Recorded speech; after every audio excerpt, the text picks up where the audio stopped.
students, welcome to Effortless Physics. My name is Monica Agarwal और हम कर रहे हैं नीट 2021 के लिए कुछ बहुत इंपॉर्टेंट MCQs. तो हम कर रहे हैं सेमीकंडक्टर का ये मेरा दूसरा वीडियो है. ये वीडियो देखने से पहले मैं आपको रिक्वेस्ट करूंगी आप पहला वीडियो जरूर देख लेना ताकि आपको पूरा लिंक, बिकॉज स्टार्टिंग में हमने इंट्रोडक्शन बेसिक चीजें के ऊपर क्वेश्चंस किए हैं, अब हम डायोड के ऊपर क्वेश्चंस करने वाले हैं. तो आज का हमारा पहला क्वेश्चन है, in a PN junction diode change in temperature due to heating. यानी अगर पीएन जंक्शन डायोड में हम टेम्परेचर को चेंज करते हैं तो क्या होता है. बेटा टेम्परेचर को चेंज करेंगे तो ऑब्वियस सी बात है इलेक्ट्रॉन होल्स पेयर बनेंगे. यानी अगर आपको पता होगा ये वैलेंस बैंड है हमारा नीचे वाला और ये कंडक्शन बैंड है. अगर टेम्परेचर बढ़ता है तो ज्यादा इलेक्ट्रॉन्स ऊपर जाते हैं और यहाँ ज्यादा होल्स बनते जाते हैं. So the number of electrons and holes pair will increase, जिसकी वजह से पूरा का पूरा रेजिस्टेंस डायोड का चेंज हो जाता है. रेजिस्टेंस बेसिकली कम हो जाता है, तो जिसकी वजह से फॉरवर्ड बाइसिंग और रिवर्स बाइसिंग दोनों में चेंज आएगा. So it will affect both forward biased and reverse bias. So affect the overall VI characteristic of PN junction. So the correct answer is option D. अब इस question में हम लोग को कुछ डायोड दिखाया और हमको ये बताया कौन सा फॉरवर्ड बायस है, ये हमको पता करना है. तो फॉरवर्ड बायस में बेटा जो पॉजिटिव है ये हमारा P होता है, ये हमारा N होता है. तो P जो टाइप है वो पॉजिटिव को कनेक्टेड होना चाहिए और N जो टाइप है वो नेगेटिव को कनेक्टेड होना चाहिए, तब वो फॉरवर्ड बायस होता है. यहाँ पे जो P टाइप है ये -4 को कनेक्टेड है, N ये -3 को कनेक्टेड है. मीन्स ये हायर पोटेंशियल को कनेक्टेड है, ये लोअर को, मतलब ये फॉरवर्ड बायस्ड नहीं है. यहाँ पे भी वैसा ही है, N type as in higher potential को कनेक्टेड है और P साइड लोअर को, ये भी नहीं है. यहाँ पे भी नहीं है. यहाँ पे P साइड 0 को कनेक्टेड है और N साइड -2 को कनेक्टेड है, तो ये फॉरवर्ड बायस्ड है. So the correct answer is option D.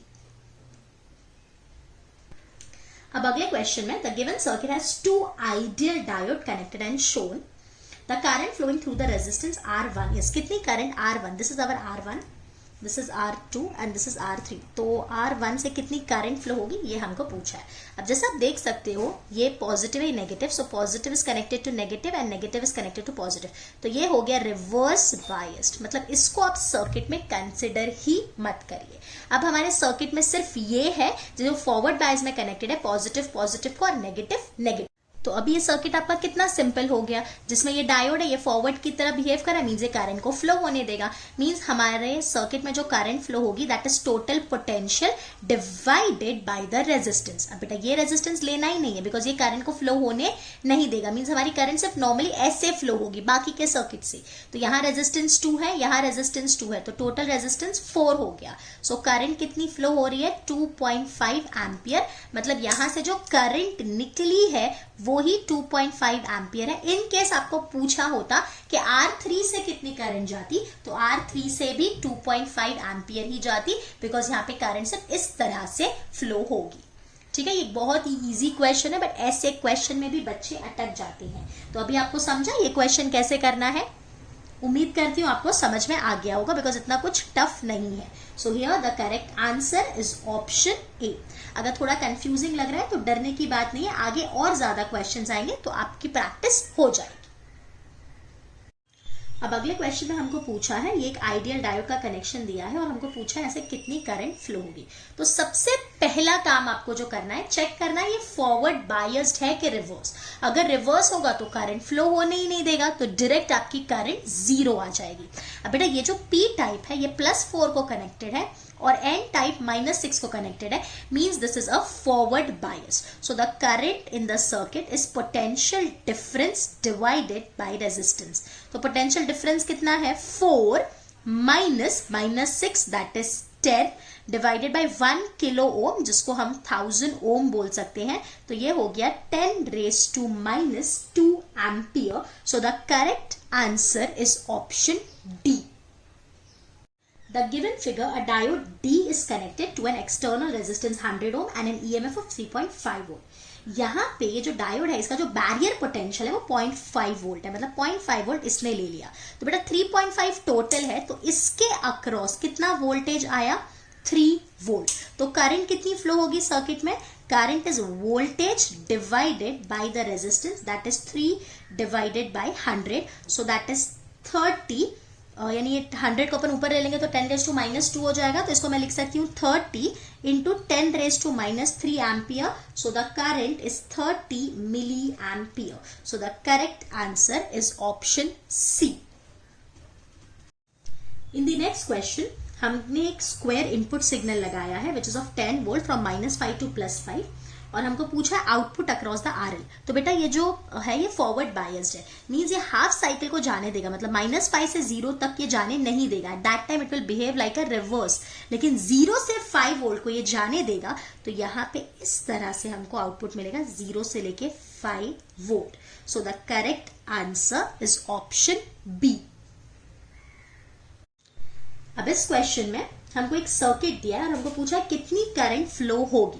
अब बेटा जैसा आप देख सकते हो this is a reverse bias, तो ऐसा ही क्वेश्चन हमने पहले किया था और ये फॉरवर्ड बायस. तो इस सर्किट से इस ब्रांच से करंट फ्लो नहीं होगी, सिर्फ ऊपर वाली ब्रांच से करंट फ्लो होगी. ठीक है, तो अब करंट का फॉर्मूला क्या होता है बेटा, EMF upon that is voltage upon resistance. So that is 5 divided by 10. So that is half, that is 0.5 ampere. इस सर्किट से करंट फ्लो होगी. So the correct answer is option D. Next is a theory question in a forward biasing of the PN junction. Forward biasing में हमको पता है हम P को positive से कनेक्ट करते हैं, N को नेगेटिव से कनेक्ट करते हैं और डिप्लीशन रीजन पतला होते जाता है. रिवर्स में बिल्कुल उल्टा होता है. रिवर्स में फॉरवर्ड की बात करूं तो ये P हो गया, ये N, तो इसको हम पॉजिटिव से कनेक्ट करते हैं, इसको हम नेगेटिव से. This is forward.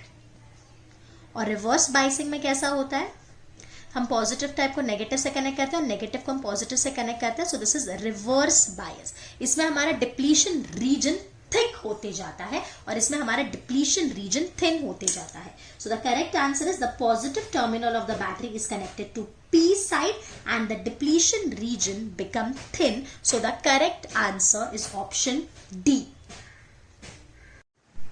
अब अगले क्वेश्चन में हमको कुछ डायोड्स दिए हैं और हमको पता करना है कौन सा फॉरवर्ड बायस्ड है.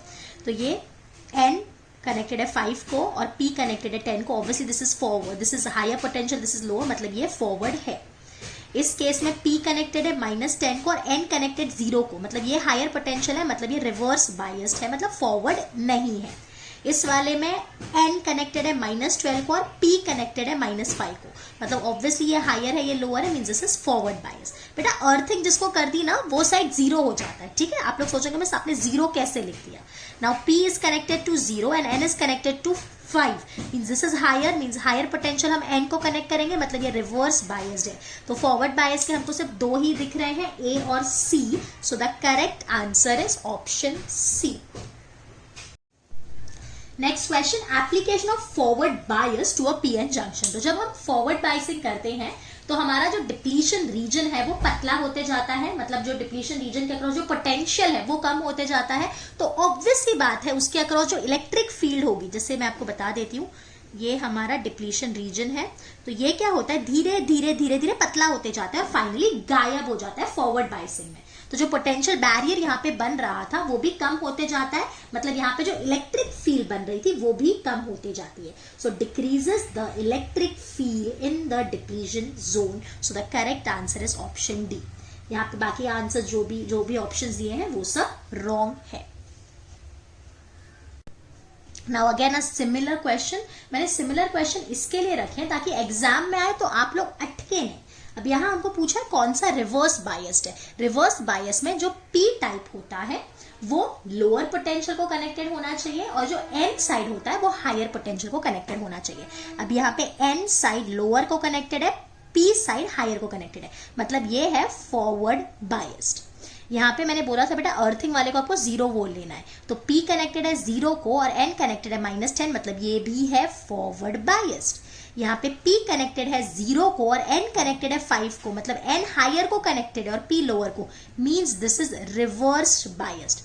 नेक्स्ट में P कनेक्टेड है 10 को और N कनेक्टेड है 5 को, मतलब ऑब्वियसली ये फॉरवर्ड बायस्ड है, तो हमारा करेक्ट आंसर है option C.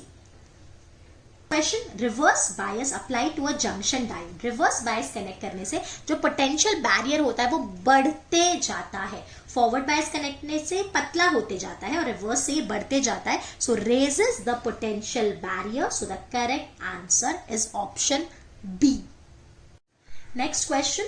Barrier potential of a PN junction does not depend on diode design. Diode की डिजाइन से उसको लेना देना नहीं है, लेकिन वो टेम्परेचर पे, फॉरवर्ड बायस पे और डोपिंग डेंसिटी पे डिपेंड करता है. So it does not depend on A. This is a theory question, इसलिए मैं कुछ नहीं कर सकती, आपको ये याद करना पड़ेगा. Next question. For a given circuit of PN junction diode which is correct. यानी हमको एक ऐसा सर्किट दिया है, ये हमारा डायोड है, ये रेजिस्टेंस आर है और यहाँ पे हमको पोटेंशियल डिफरेंस V मिल रहा है.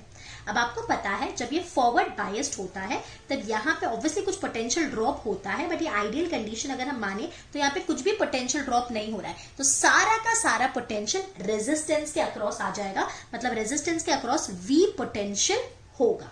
रिवर्स बायस में क्या होता है, सारा का सारा पोटेंशियल हमारा डायोड में ही वेस्ट हो जाता है.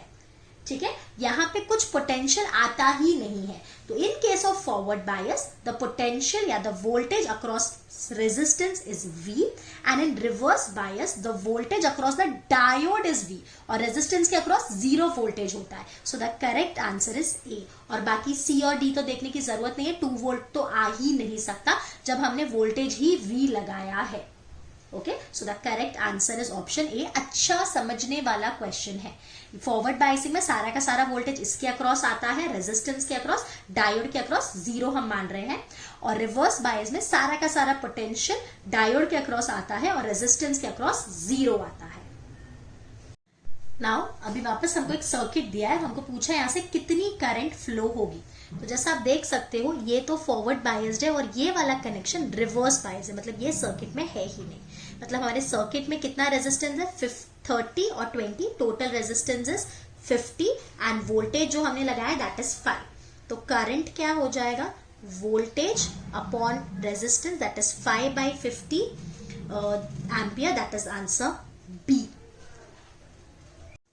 अब अगले क्वेश्चन में वापस हमको पूछा है कौन सा फॉरवर्ड बायस्ड है. तो ये जो P है ये 0 कनेक्टेड है, N-2 को connected means obviously this is forward biased. अब प्लीज अच्छे से समझिए, इतने एग्जाम्पल मैंने ले लिया ताकि आपको क्लैरिटी आ जाए. यहाँ पे P जो है वो 0 को कनेक्टेड है और N जो है वो 2 को कनेक्टेड है, मतलब ऑब्वियसली N हायर को कनेक्टेड है, दिस इज रिवर्स बायस्ड. यहाँ पे P -5 को कनेक्टेड है, N-2 को कनेक्टेड है. अगेन ये हायर को कनेक्टेड है N, तो this is reverse bias. Last वाला क्वेश्चन जो ऑप्शन दिया है वो रॉन्ग है, उसमें P -5 को कनेक्टेड है और N जो है वो 2 को कनेक्टेड है, तब ये रिवर्स बायस्ड होगा. अगर हम इसको पॉजिटिव 5 ले ले तो ये फॉरवर्ड बायस बन जाएगा, तो ये -5 है. So the correct answer is option A. In forward bias, the width of the potential barrier in the PN junction diode decreases. Forward bias में decrease होता है और reverse bias में increase होता है. So the answer is option B. Next, in a junction diode, the holes are due to. Holes बनते क्यों हैं? Holes are basically the missing of electrons, यानी जहां से इलेक्ट्रॉन्स चले जाते हैं वही जगह को हम होल्स बोलते हैं. So it is the missing of electrons, option D. Next, the cause of potential barrier in a PN junction. Potential barrier क्यों डेवलप होता है? बिकॉज यहाँ से होल्स चले जाते हैं और यहाँ से इलेक्ट्रॉन्स चले जाते हैं, आप ऐसा बोल सकते हो. सो यहाँ पे पी साइड में बेटा इलेक्ट्रॉन्स यानी माइनस पोटेंशियल डेवलप हो गया है और एन टाइप पे प्लस पोटेंशियल डेवलप हो गया है. So that is the concentration of positive and negative charges near the junction, जिसकी वजह से यहाँ पे एन साइड से पी साइड की तरफ एक पोटेंशियल बैरियर डेवलप हो गया है. So the answer is option D. काफी थियोरी क्वेश्चंस है, बट जैसा मैं बोल रही हूं थियोरी को निग्लेक्ट मत करिए. जितना मैं आपको थियोरी बता रही हूं उतना तो आपको आना ही चाहिए. Next question, a semiconducting device is connected in series with a battery and resistance. मतलब हमने एक सेमीकंडक्टर डिवाइस को बैटरी के साथ और रेजिस्टेंस के साथ सीरीज में लगाया, तो करंट फ्लो हो रही है. लेकिन अगर अब हमने पोलैरिटी उल्टी कर दी तो हम देखते हैं करंट फ्लो नहीं हो रही. मतलब ऑब्वियसली पहले वो फॉरवर्ड बायस था जिसकी वजह से करंट फ्लो हो रही थी, और अब वो रिवर्स बायस्ड हो गया होगा जिसकी वजह से करंट फ्लो नहीं हो रही है. So it is a PN junction. Now this is a good question. The diode used in the circuit shown in the figure has a constant voltage drop at 0.5 volt at all current and a maximum power rating of 100 milliwatt. ये एक diode दिया है, कितनी भी current circuit से flow हो, यहाँ पे पोटेंशियल कितना होता है 0.5 वोल्ट, और यहाँ जो पावर है across the diode that is 100 milliwatts. So power across the diode is 100 milli, मतलब 10 raised to -3 watt, that is 10 raised to -1 watt.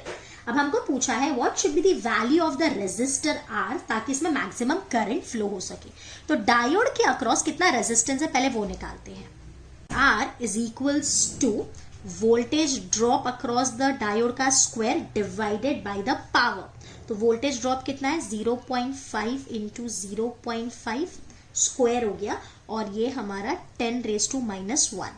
So resistance कितना हो गया, इसको मैं बेसिकली 10 रेज टू -1 ऊपर चला गया तो 10 हो गया, और हाफ नीचे आ गया तो 4 हो गया, तो 2.5 ओम. इसके अक्रॉस जो रेजिस्टेंस है दैट इज 2.5 ओम, और हमको वोल्टेज पता है. तो करंट क्या होता है, voltage divided by resistance that is 0.5 divide by 2.5 that is 5 by 25 that is 1/5 that is 0.2 ampere. मतलब यहां से 0.2 एम्पियर फ्लो होने वाली है. ठीक है, तो अभी हमको टोटल करंट पता है, हमको टोटल वोल्टेज पता है, तो हम क्या टोटल रेजिस्टेंस निकाल सकते हैं. So total resistance is total voltage divided by total current that is 15/2. So the total resistance is 7.5 ओम. अब 7.5 ओम में से 2.5 ओम तो डायोड के अक्रॉस है, तो ये जो R होगा ये ऑब्वियसली 7.5 माइनस 2.5 करेंगे, so the resistance is 5 ohm. A good question. I request you to practice this question. Next, in case of forward biasing of PN junction, which one of the following figure correctly depicts the direction of the flow of the carriers?